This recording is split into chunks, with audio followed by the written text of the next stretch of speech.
بسم اللہ الرحمن الرحیم۔ سامعین اکرام، آپ سن رہے ہیں طلسم ہوش ربا کی جلد نمبر 1 اور یہ اس سلسلے کی قسط نمبر 6 ہے۔ اس قسط کے بعد جلد نمبر 1 کا اختتام ہو جائے گا۔ مجھے امید ہے آپ کو میری یہ کاوش بھی پسند آ رہی ہے۔ آپ نے اگر ابھی تک میرا چینل کہانی گھر سبسکرائب نہیں کیا تو ابھی میرے چینل کو سبسکرائب کر کے بیل نوٹیفیکیشن آن کر دیجئے تاکہ آنے والی ہر نئی کہانی کی اطلاع بر وقت آپ تک پہنچ سکے۔ قیدیوں کی تسلی کا بندوبست کرنے کے بعد عمرو کو امیر حمزہ کی فکر ستا رہی تھی۔ اپنے بنگلے میں پہنچ کر جس بے چینی کے ساتھ آج اس نے رات ہونے کا انتظار کیا، شاید اس سے پہلے کبھی نہ کیا ہو۔ اگر اس کے بس میں ہوتا تو وہ آج سورج کو کئی گھنٹے پہلے ہی غروب کر دیتا۔ بیچارہ کبھی اٹھتا، کبھی بیٹھتا، کبھی ٹہلتا اور کبھی ایک کاغذ پر کچھ لکھنے لگتا، مگر وقت تھا کہ کاٹے نہ کٹتا تھا۔ بہرحال جس طرح وقت کے گھوڑے کو چابک مار کر تیز نہیں دوڑایا جا سکتا، اسی طرح لگام کھینچ کر اس کی رفتار بھی کم نہیں کی جا سکتی۔ چنانچہ اپنے وقت پر دن ڈھلا، شام ہوئی اور اپنے وقت پر سورج ڈوبا، رات ہوئی۔ آخر جب آسمان پر آدھی رات کا پھریرا لہرانے لگا تو عمرو خاموشی کے ساتھ بنگلے سے نکل کھڑا ہوا۔ اس کا رخ فصیل کے دروازے کی جانب تھا۔ باغ کے چپے چپے میں طلسمی کمکمے جگمگا رہے تھے۔ رقص اور راگ کی محفلیں گرم تھیں۔ محافظ سپاہی دل کھول کر جشن منا رہے تھے۔ ان کے درمیان سے گزر کر قدم با قدم چلتا ہوا عمرو پھاٹک تک پہنچا۔ اس کے بعد کا راستہ اس نے ہرنوں کی طرح لمبی لمبی چھلانگیں لگاتے ہوئے طے کیا۔ تھوڑی ہی دیر میں وہ تینوں طلسمی میدان پار کر کے امیر حمزہ کی لشکر گاہ کے قریب جا پہنچا۔ یہاں ایک لمحہ رک کر اس نے عیاری کی چادر اوڑھی اور پھر لمبے لمبے ڈگ بھرتا ہوا امیر حمزہ کے خیمے کی جانب چل پڑا۔ آج لشکرگاہ کے باہر چوکسی کرنے والے دستوں کے علاوہ اندر کوئی پہرا چوکی نہ دکھائی دے رہی تھی۔ ہر خیمے میں مشعلیں روشن تھیں۔ ہر سمت سے تلاوت، تسبیح اور حمد و مناجات کی آوازیں سنائی دے رہی تھیں۔ امیر کے خیمے کے گرد بے شک کچھ سپاہی کھڑے تھے، مگر عیاری کی چادر کی وجہ سے وہ عمرو کو نہ دیکھ سکتے تھے۔ عمرو بے فکری کے ساتھ ان کے درمیان سے گزرتا ہوا امیر کے سامنے جا پہنچا۔ اس وقت وہ نماز تہجد ادا کر رہے تھے۔ عمرو ان سے کافی دور ایک مونڈھے پر بیٹھ گیا اور ان کے غافل ہونے کا انتظار کرنے لگا۔ نماز سے فارغ ہو کر امیر تلاوت کرنے لگے، پھر کچھ دیر تسبیح پڑھتے رہے۔ اس کے بعد حمد و مناجات اور درود و سلام میں مشغول ہو گئے۔ خاصی دیر بعد جب رات کی سیاہی پھیکی پڑنے لگی تو امیر کے پپوٹے بھاری ہونے لگے، رہ رہ کر نیند کے جھونکے آنے لگے۔ آخر کار وہ جا نماز پر ہی دراز ہو گئے۔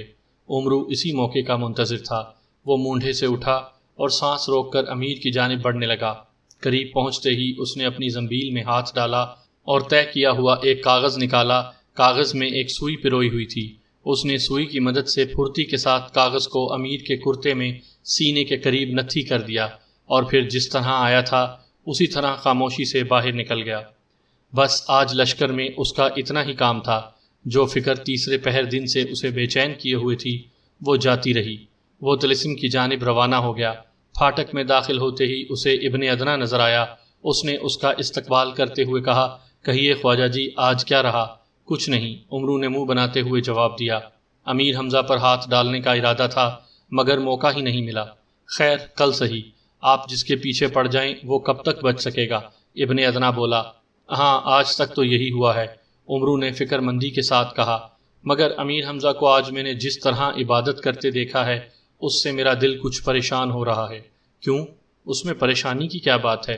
مصیبت میں ہر ایک یہی کرتا ہے۔ ابن ادنا عمرو کا دل بڑھاتے ہوئے بولا، بات یہ ہے کہ امیر حمزہ جب بھی اس طرح عبادت کرتے ہیں غیبی طاقت ان کی مدد کرتی ہے۔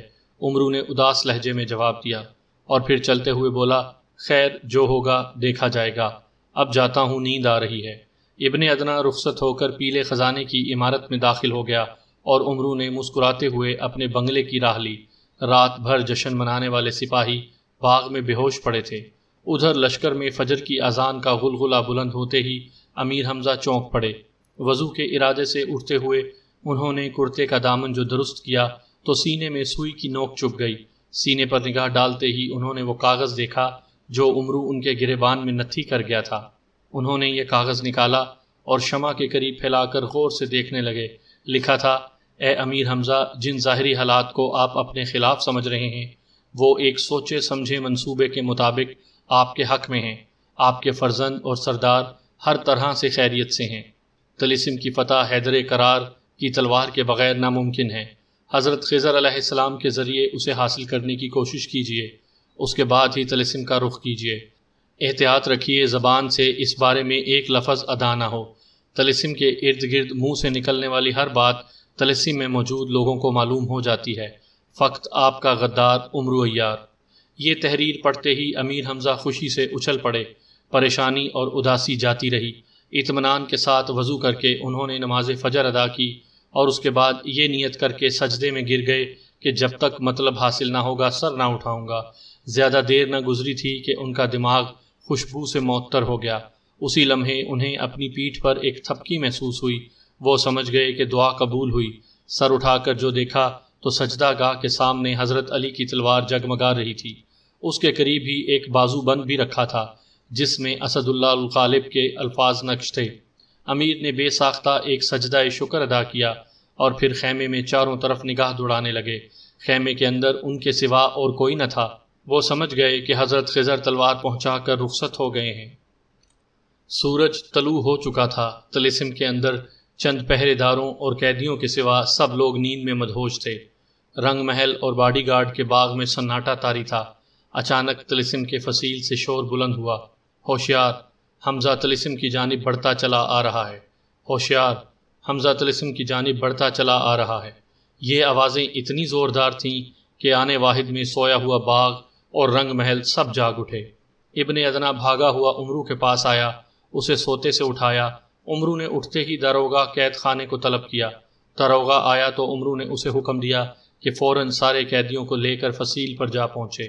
اس کے بعد عمرو اور ابن ادنا رنگ محل کو چل دیے۔ وہاں لکا دیوان خاص میں پہنچ چکا تھا۔ فرامرز، بختیارک اور محافظ فوج کا سپہ سالار اس کے سامنے دست بستہ حاضر تھے۔ عمرو کو دیکھتے ہی لکا نے کہا، کیا رات تم حمزہ کے لشکر میں گئے تھے؟ جی ہاں خداوند، مگر مجھے امیر پر وار کرنے کا موقع نہ مل سکا۔ عمرو نے کہا، کہیں تم اپنا طلسمی ہار تو وہاں نہیں بھول آئے؟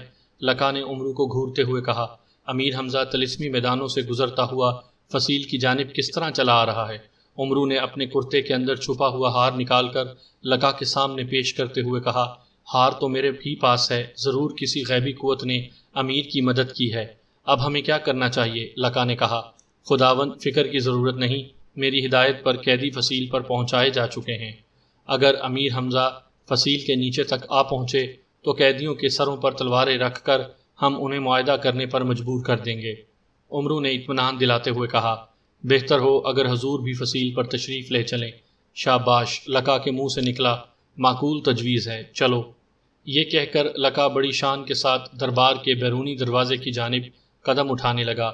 وزیر، محافظ، فوج کا سپہ سالار، فرامرز اور بختیارک اس کے پیچھے ہو لیے۔ سب کے آخر میں ابن ادنا اور عمرو تھے۔ لکا نے دروازے کے باہر قدم رکھا ہی تھا کہ راہداری کے نگاہوں سے اوجھل حصے سے دو سپاہی ایک سفید براق گھوڑے کو لے کر آگے بڑھے اور سر جھکا کر لکا کے سامنے کھڑے ہو گئے۔ لکا نے گھوڑے کے قریب پہنچ کر اس کی گردن تھپ تھپائی اور رکاب میں پاؤں ڈال کر بڑی شان سے سوار ہو گیا۔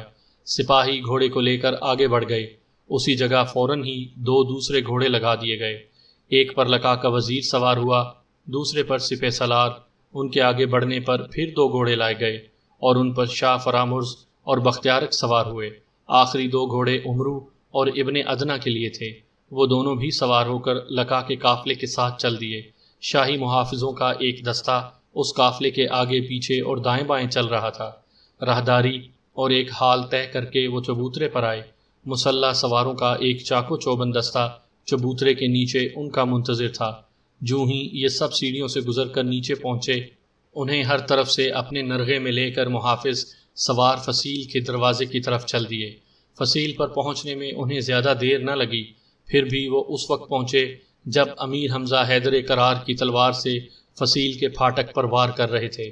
پھاٹک کے فولادی پٹ پر تلوار کا وار جس جگہ بھی پڑتا شگاف ہو جاتا، مگر پھر دیکھتے ہی دیکھتے وہ پہلا جیسا ہموار ہو جاتا۔ اے امیر حمزہ! عمرو یہ منظر دیکھ کر بے ساختہ چلایا، سامنے آب کار، سر نہ کپا، یہ دروازہ تو قیامت تک نہ توڑ سکے گا۔ عقل سے کام لے اور خداوند سے معافی مانگ لے، بس اسی میں تیری اور تیرے ساتھیوں کی نجات ہے۔ یہ یقین رکھتے تھے کہ جس طرح وہ باہر کے ترین و طلسمی میدانوں کو عبور کر آئے ہیں اسی طرح فصیل کے اندر بھی جا پہنچیں گے، مگر پھاٹک کے نہ ٹوٹنے پر وہ سخت حیران ہو رہے تھے۔ امرو کی آواز ان کے کانوں میں آئی تو وہ سمجھ گئے کہ دال میں کچھ کالا ہے۔ پھاٹک سے پیچھے ہٹ کر انہوں نے فصیل کے اوپر نگاہ دوڑائی۔ میدان پر تیروں، پتھروں اور آگ کی بارش کرنے والے تینوں طلسمی پتلے یعنی شامول اور نوماگ ساکت ہو گئے تھے۔ ان کے دائیں بائیں کئی قطاروں میں بہت سے لوگ کھڑے تھے۔ ایک جانب لقا اپنے وزیر شاہ فرامرز بختیارک ابن ادنا اور امرو کے ساتھ محافظوں کے درمیان کھڑا تھا، اور دوسری جانب اس طرف دیکھتے ہی امیر کے بدن میں سنسنی دوڑ گئی۔ ان کے فرزند اور نامور سردار زنجیروں میں جکڑے ہوئے بیٹھے تھے، اور ان سب کے سروں پر سپاہی ننگی تلواریں لیے اشارے کے منتظر کھڑے تھے۔ امیر نے گھبرا کر امرو کی طرف دیکھا۔ اس نے امیر کو آنکھ سے اشارہ کرتے ہوئے چلا کر کہا، اے حمزہ، طلسم فتح کرنے کا خیال دل سے نکال دے، فوراً ڈیرے اٹھا اور وطن کی راہ لے۔ اگر تو نے خداوند لقا کی یہ بات مان لی تو ہر 6 مہینے بعد تیرے فرزند اور سردار 2-2 4-4 کی ٹولی میں رہا کیے جاتے رہیں گے، لیکن اگر تو نے یہ بات نہ مانی، دوبارہ پھر ادھر کا رخ کیا، تو تیرے فصیل کے قریب پہنچتے ہی سارے قیدیوں کو موت کے گھاٹ اتار دیا جائے گا۔ ٹھنڈے دل سے سوچ کر بتا تو کیا چاہتا ہے؟ امرو کی آنکھ کا اشارہ امیر حمزہ نے دیکھ لیا تھا۔ وہ سمجھ گئے کہ موقع کا تقاضا یہی ہے کہ فی الحال میں یہاں سے واپس چلا جاؤں۔ کچھ دیر خاموش رہ کر انہوں نے کہا، میں قیدیوں کی سلامتی چاہتا ہوں، لیکن آخری فیصلہ اپنے لشکر سے مشورے کے بعد کروں گا۔ ٹھیک ہے، امرو بولا، تمہیں 2 دن کی مہلت دی جاتی ہے۔ واپسی کا فیصلہ کیا تو تمہیں تحفے بھی دیے جائیں گے، دوسری صورت میں فرزندوں اور ساتھیوں کی لاشوں کے علاوہ کچھ بھی تمہارے ہاتھ نہ لگے گا۔ امیر حمزہ اپنے لشکر گاہ کی طرف چلے اور فصیل پر امرو زندہ باد کے نعرے گونجنے لگے۔ واپسی پر امرو نے ابن ادنا سے کہا، اے ابن ادنا، امیر حمزہ بے بس ہو کر اس وقت تو چلا گیا ہے، لیکن اس کے ہاتھ میں حیدر کرار کی تلوار دیکھ کر میرا دل اندر سے سخت بے چین ہے۔ آج رات میں اسے چرانے کی کوشش کروں گا، اور ممکن ہے اس میں میری جان چلی جائے۔ میں مرنے سے نہیں ڈرتا، مگر یہ بات میں کبھی گوارا نہ کروں گا کہ میرے بعد میری زنبیل اس کے قبضے میں چلی جائے۔ اس میں میری زندگی بھر کی کمائی ہے، جتنی دولت اس کے اندر ہے دنیا کے کسی بادشاہ کے خزانے میں نہ ہوگی۔ اب میں تجھے اپنا بھائی بنا چکا ہوں، امیر کے بجائے اگر تو میری زنبیل کا مالک بن جائے تو بے شک مرنے کے بعد بھی میری روح کو سکون ملے گا۔ مہربانی کر کے کوئی ایسی صورت بتا کہ اگر خدا نخواستہ امیر کسی طرح طلسم میں داخل ہو جائے اور تو پیلے خزانے کی عمارت میں جا چھپے تو میں ایسی حالت میں اپنی زنبیل تجھ تک کس طرح پہنچاؤں؟ یہ میں اس لیے کہہ رہا ہوں کہ تو مجھے پیلے خزانے کے اندر محفوظ نہیں کر سکتا، اور امیر کسی حالت میں تجھ تک نہیں پہنچ سکتا۔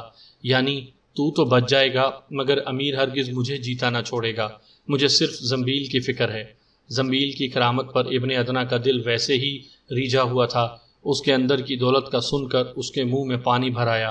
لالچ نے اس کے دل میں اتنی بے ایمانی پیدا کر دی کہ وہ دعا کرنے لگا، کاش امیر حمزہ کسی طرح طلسم میں داخل ہو جائے اور اس سے گھبرا کر امرو زنبیل میرے حوالے کر دے۔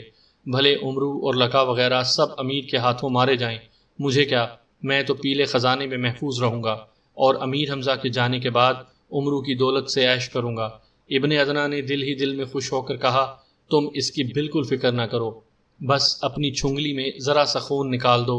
یہ خون میں منتر پڑھ کر سلے خزانے کے پچھلے حصے کے ایک پتھر کی شیر کی ناک میں ڈال دوں گا۔ جب ایسا نازک وقت آئے تو تم اس شیر کے سامنے 10 گز کے فاصلے پر آ کھڑے ہونا۔ شیر منہ پھاڑے تمہارے پاس آئے گا، تم بے جھجک زنبیل اس کے منہ میں ڈال دینا۔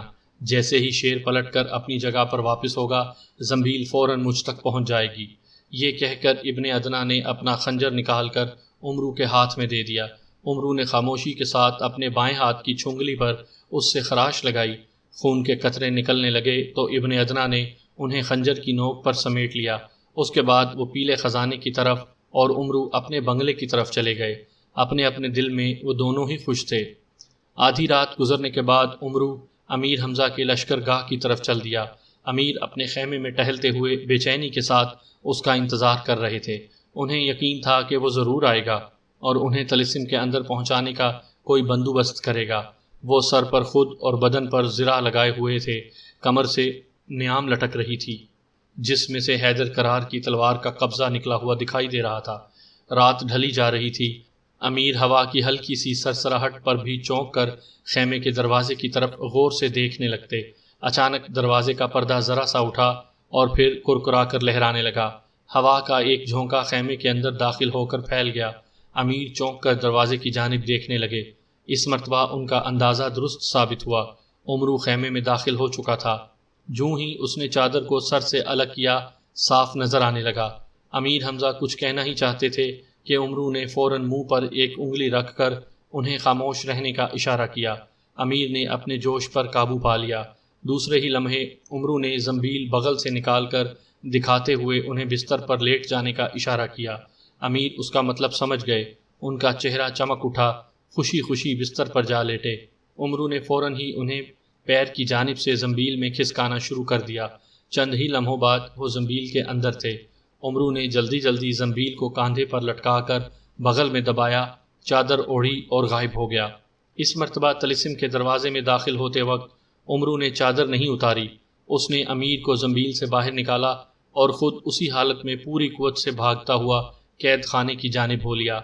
جیسے ہی امیر زنبیل سے باہر نکلے، طلسم میں شور مچ گیا، ہوشیار، حمزہ طلسم میں داخل ہو گیا، ہوشیار، حمزہ طلسم میں داخل ہو گیا۔ ابن ادنا جو پیلے خزانے کی عمارت کے باہر امرو کی واپسی کا منتظر تھا، یہ آوازیں سنتے ہی عمارت کے اندر جا چھپا۔ باڈی گارڈ کے باغ میں محافظوں کی فوج اکٹھی ہونے لگی۔ قید خانے کے سارے پہرے دار جمع ہو کر قیدیوں کے قتل کی تیاری کرنے لگے، اور ادھر دروازے کے قریب طلسمی سوار امیر حمزہ پر ٹوٹ پڑے۔ امرو کے لیے یہ بڑا نازک لمحہ تھا۔ وقت بے حد کم تھا، مگر اتنے مختصر وقت میں ہی اسے قیدیوں کی زنجیریں کاٹنا تھیں، انہیں ہتھیار دینے تھے، اور پھر پلٹ کر امیر حمزہ اور ابن ادنا کی خبر لینی تھی۔ وہ ہوا کی طرح اڑتا ہوا آیا اور پہرے داروں کے قید خانے میں داخل ہونے سے پہلے دیوار پھاند کر قیدیوں تک جا پہنچا۔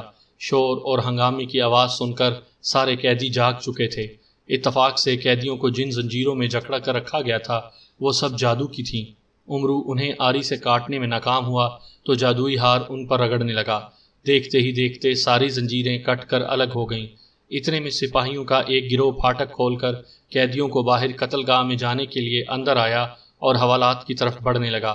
امرو نے قیدیوں کو تو چھوڑا، جھٹ چادر اوڑھ کر باہر نکلا اور پھرتی کے ساتھ پھاٹک بند کر کے تالا لگا دیا۔ اندر رہ جانے والے سپاہی 50 سے زیادہ نہ تھے۔ امرو کو یقین تھا کہ قیدی ان سے آسانی سے نبٹ لیں گے اور اپنے ہتھیاروں کا مسئلہ خود ہی حل کر لیں گے۔ انہیں اسی حال میں چھوڑ کر وہ تیر کی طرح طلسم کے دروازے کی طرف بھاگا۔ اب ایک جانب قید خانے میں شہزادہ ہاشم تیغ زن، شہزادہ علم شاہ، شہزادہ نور الدہر، شہزادہ اعرج اور شہزادہ اسد، لندھور، محلیل، مندوبل، بہرام، جمہور اور مالک ازر وغیرہ کی للکاریں گونج رہی تھیں، اور دوسری جانب فصیل کے دروازے پر امیر حمزہ شمشیر حیدر کرار سے طلسمی سواروں کے پرخچے اڑا رہے تھے۔ جلد ہی امیر کو یہ اندازہ ہو گیا کہ طلسمی سواروں کو لڑانے والے چاروں سردار جادوگر ہیں۔ جب تک ان کا خاتمہ نہ کیا جائے گا، طلسمی سوار ٹکڑے ٹکڑے ہونے کے باوجود ان سے الجھتے رہیں گے۔ یہ رائے قائم کرتے ہی امیر نے سب سے پہلے پرازمان کی جانب یلغار کی۔ ان کی راہ میں کوئی طلسمی سوار حائل نہ ہو سکا۔ دیکھتے ہی دیکھتے تلوار پرازمان کے سر پر بجلی بن کر گری اور وہ دو ٹکڑے ہو گیا۔ اس کے مرتے ہی ایک ہولناک دھماکے کے ساتھ اس کے سارے طلسمی سوار پھٹ کر راکھ کا ڈھیر ہو گئے۔ اس کے بعد راؤمان کی باری آئی، پھر تورمان اپنے انجام کو پہنچا۔ آخر میں مسخرہ اجگر اپنے طلسمی سواروں سمیت شمشیر علی کا لقمہ بنا۔ ان سب سے نپٹ کر امیر پیلے خزانے کی عمارت کی طرف بڑھنے لگے، لیکن ابھی وہ اس کی حد میں نہ پہنچے تھے کہ ایک درخت کی اوٹ میں انہیں امرو نظر آ گیا۔ وہ اس جگہ اس وقت آیا تھا جب امیر راؤمان کو قتل کر رہے تھے۔ پیلے خزانے کے محافظ پتھر کے مجسمے حرکت میں آ چکے تھے۔ امرو نہیں چاہتا تھا کہ امیر ان مجسموں سے الجھ کر وقت ضائع کریں۔ اس نے امیر کو پھر زنبیل میں رکھا اور چکر کاٹ کر پیلے خزانے کے پچھلے حصے کی طرف جا پہنچا۔ اچانک ایک بہت بڑا پتھر کا شیر منہ پھاڑے امرو کی طرف بڑھنے لگا۔ اس شیر کی ہیبت سے امرو کا دل کانپ اٹھا۔ اسے وہم ہونے لگا کہ کہیں ایسا نہ ہو کہ اس شیر کے منہ میں امیر کو کوئی گزند پہنچے، مگر جب شیر اس کے قریب پہنچ کر بے حس و حرکت کھڑا ہو گیا تو اس کا وہم جاتا رہا۔ بغل سے زنبیل نکال کر اور اس کا منہ اچھی طرح باندھ کر اس نے شیر کے منہ میں ڈال دی۔ شیر منہ پھیلائے ہوئے پلٹا اور اپنی جگہ جا کر کھڑا ہو گیا۔ اب ایک ایک پل امرو کے لیے پہاڑ جتنا تھا۔ دھڑکتے ہوئے دل سے وہ امیر حمزہ اور ابن ادنا کے انجام کا انتظار کرنے لگا۔ اسے یقین تھا زنبیل پاتے ہی ابن ادنا لالچ میں آ کر اسے الٹ کر اس میں چھپی ہوئی دولت دیکھنے کی کوشش کرے گا۔ اسی موقع پر امیر باہر نکل کر اس کا کام تمام کر سکتے ہیں، مگر یہ بات امیر کو بتانے کا اسے کوئی موقع نہ ملا تھا۔ ایک ڈر اس کے دل میں اس بات کا بھی پیدا ہو رہا تھا کہ کہیں امیر گھبرا کر شیر کے منہ ہی میں زنبیل پھاڑ کر باہر نہ نکلنے کی کوشش کر بیٹھیں۔ اس طرح وہ ہرگز ابن ادنا تک نہ پہنچ سکتے تھے۔ عمرو انہی اندیشوں میں گم تھا کہ یکا یک کانوں کے پردے پھاڑ دینے والا خوفناک دھماکہ ہوا۔ ہر طرف تاریکی اور گرد چھا گئی، رونے اور چیخنے کی دردناک آوازیں گونجنے لگیں۔ آخر میں ایک حسرت ناک صدا بلند ہوئی۔ کوئی کہہ رہا تھا، افسوس، ابن ادنا ہلاک ہوا، طلسم ہزار شکل برباد ہوا۔ یہ آواز سنتے ہی عمرو کا دل خوشی سے ناچ اٹھا۔ وہ چیخ چیخ کر امیر حمزہ کو آوازیں دینے لگا۔ اچانک ایک جانب سے امیر حمزہ دوڑتے ہوئے آئے۔ عمرو نے انہیں دیکھتے ہی دونوں ہاتھ پھیلا دیے۔ قریب پہنچ کر ایک پل کے لیے امیر کچھ جھجکے، مگر پھر بے اختیار عمرو سے لپٹ گئے۔ کافی دیر تک دونوں بچپن کے دوست بڑے جوش کے ساتھ کاندھے بدل بدل کر ایک دوسرے سے بغل گیر ہوتے رہے۔ آخر عمرو کو زنبیل واپس کرتے ہوئے امیر نے کہا، عمرو بھائی، میں تم سے سخت شرمندہ ہوں۔ جلد بازی میں میں تمہیں غدار سمجھ بیٹھا تھا، مجھے معاف کر دو۔ چلو معاف کیا، عمرو نے کہا، مگر آئندہ جو چیز جیسی دکھائی دے فوراً اس کو ویسا ہی مت سمجھ لینا۔ اب چلو ذرا ساتھیوں کو دیکھیں۔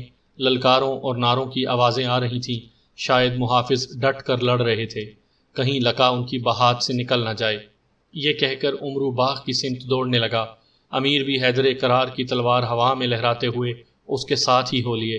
کچھ ہی دیر بعد وہ ایک ایسے میدان میں جا پہنچے جہاں گھمسان کی جنگ ہو رہی تھی۔ امیر کے فرزندوں اور سرداروں نے لکا کی محافظ فوج کو کئی ٹکڑوں میں تقسیم کر دیا تھا اور دو دو چار چار کی جٹ بنا کر ہر ٹکڑی پر تابڑ توڑ حملے کر رہے تھے۔ امیر نے ایک زوردار نعرہ لگایا اور دشمنوں کے ایک بڑے ہجوم پر ٹوٹ پڑے۔ امیر کے فرزندوں اور ساتھیوں کے حوصلے اور بلند ہو گئے، مگر محافظ سپاہی بھی بلا کے مردے میدان تھے، لڑتے تھے، مرتے تھے، زخمی ہو کر گرتے تھے، مگر پیٹھ دکھانے کا نام نہ لیتے تھے۔ لیکن صبح ہوتے ہوتے ان کا دم خم ختم ہو گیا۔ آدھے سے زیادہ مارے گئے، باقی زخمی ہو کر گرفتار ہوئے۔ حیرت انگیز بات یہ تھی کہ اب وہاں نہ کہیں باغ نظر آتا تھا، نہ کوئی فصیل، نہ رنگ محل کا کوئی نشان تھا، نہ کسی دوسری عمارت کا۔ ہر طرف لکو دک بیابان تھا۔ پھر مردوں اور زخمیوں کو دیکھا گیا تو پتہ چلا کہ نہ تو ان میں لکا، فرامرز اور بختیارک موجود ہیں اور نہ لکا کی محافظ فوج کے سارے سپاہی۔ عمرو نے خیال ظاہر کیا لکا آدھے سپاہیوں کو ساتھ لے کر فرار ہو گیا ہے، لیکن اس کا اس طرح بچ کر چلا جانا اچھا نہیں۔ ہمیں اس کی فکر کرنی چاہیے اور کسی دوسری جگہ اس کے قدم جمانے سے پہلے ہی اس کا قصہ پاک کر دینا چاہیے، ورنہ وہ ہمیں طرح طرح کی مصیبتوں میں مبتلا کرتا رہے گا۔ تمہارا خیال ٹھیک ہے، لندھور نے کہا، مگر اس وقت ہم اس کا تعاقب کس طرح کر سکتے ہیں؟ وہ تازہ دم گھوڑوں پر بھاگا ہے، ہم سب تھکے ہوئے اور پیدل ہیں، پھر اس کے محافظوں کی لڑائی کا بھی ہمیں تجربہ ہو چکا ہے۔ یہ کام ہمیں فی الحال ملتوی کر دینا چاہیے۔ یہاں سے پہلے لشکر گاہ کو چلو، وہاں بیٹھ کر سوچا جائے گا، امیر حمزہ نے حکم دیا۔ اس پر سب خاموش ہو گئے۔ سورج کے سر پر آتے آتے وہ لشکر گاہ پہنچ گئے۔ اس بار ان کے راستے میں نہ وہ میدان آیا جس میں ہر وقت آگ، پتھر اور تیروں کی برسات ہوا کرتی تھی، نہ وہ علاقہ آیا جس میں گرد و غبار چھایا رہتا تھا، اور نہ ہی وہ خطہ آیا جس میں زمین پر سانپ، بچھو اور چیونٹے چھائے رہتے تھے اور مچھروں اور بھنگوں کے جھنڈ منڈلایا کرتے تھے۔ ابن ادنا پیلے خزانے اور طلسمی سکوں کے خاتمے کے ساتھ ان سارے طلسمی شعبدوں کا بھی خاتمہ ہو چکا تھا۔ گزشتہ رات امیر کے پراسرار طور پر غائب ہو جانے سے لشکریوں کو جو پریشانی ہوئی تھی، امیر کو سلامت دیکھ کر جاتی رہی۔ شامیانے میں پہنچتے ہی امیر نے جاسوسوں کو لکا کا سراغ لگانے کے لیے روانہ کیا اور 3 دن رات فتح کا جشن منانے کے احکامات صادر کیے۔ حکم کے مطابق یہ جشن شایان شان طور پر منایا گیا۔ چوتھے دن امیر نے دربار عام منعقد کیا۔ اسی موقع پر جاسوسوں نے واپس آ کر اطلاع دی کہ لکا کوہ عقیق کے قریب پہنچ چکا ہے۔ وہاں کا بادشاہ سلیمان عنبری زبردست جادوگر اور جنگجو فوجوں کا مالک ہے۔ اس کی سرحدیں بادشاہ افراسیاب کے ملک طلسم ہوشربا سے ملتی ہیں، اور یہ دونوں بادشاہ لکا کے وفادار اور جاں نثار ہیں۔ یہ خبر سنتے ہی امیر حمزہ، عمرو عیار اور سارے اہل دربار سوچ میں ڈوب گئے۔ آگے کیا ہوا یہ طلسم ہوشربا کی دوسری جلد میں ملاحظہ کیجیے گا۔